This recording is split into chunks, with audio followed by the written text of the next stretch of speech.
All right, hello everyone. Here we are setting up our bag.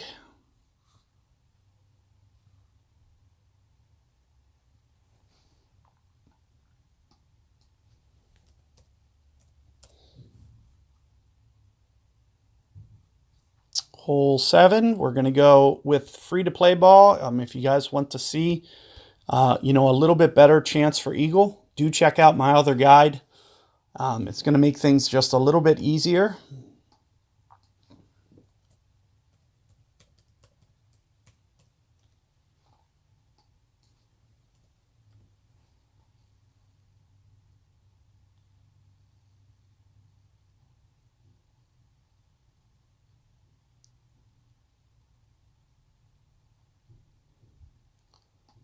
So here we are, 10.6.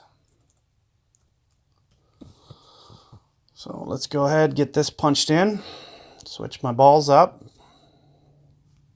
Pretty much going to play the max number. Very, very close, 8.2 rings. You'll see that I'll just play this kind of over like this. With a lot of side spin, a lot of top spin, almost near full.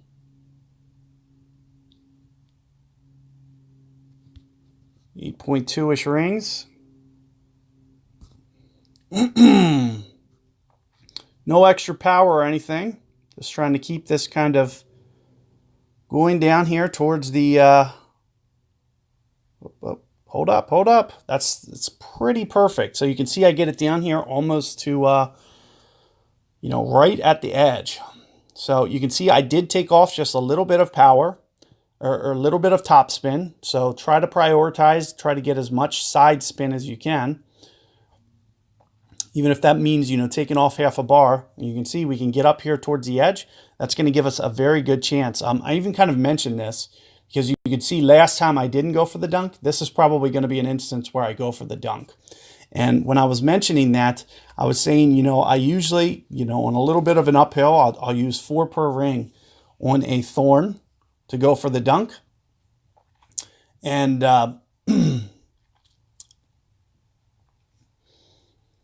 if it's pulling up a little bit too much, I might use something like maybe 3.5 to 3.75 if I end up pulling just a little bit too much. Now, I am going to go for the dunk here because I do think, as aggressive as I just got here, how I'm towards the edge, it's probably going to be within range, and it is.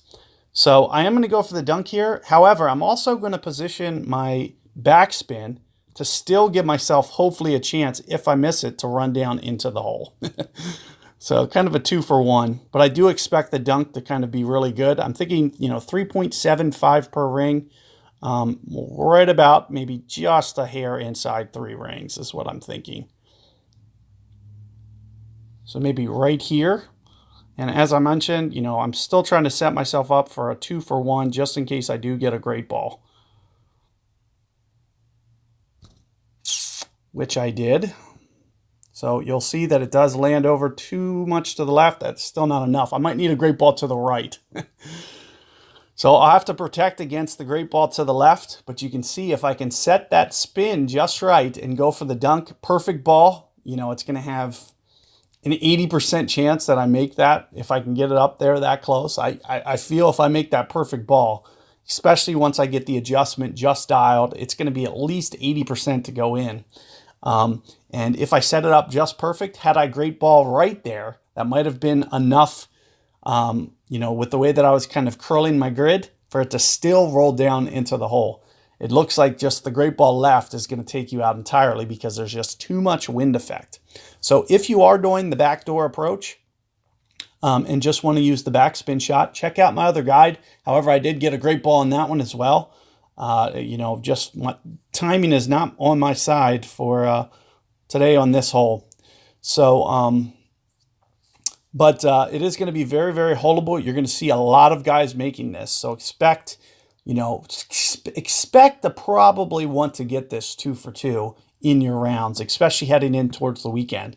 So you'll just have to decide what is going to be the shot that gives you the most confidence. Because for me, it's typically the dunk. And especially if I can set up and actually kind of tweak my spin to where if I did get a great ball right, to where I could start getting the adjustment down to where it's still feeding down towards the hole and potentially still giving me a hole out. It's going to give me a 2-for-1 chance to make that one. So good luck with that hole, guys, and I'll catch you guys on 8 coming up.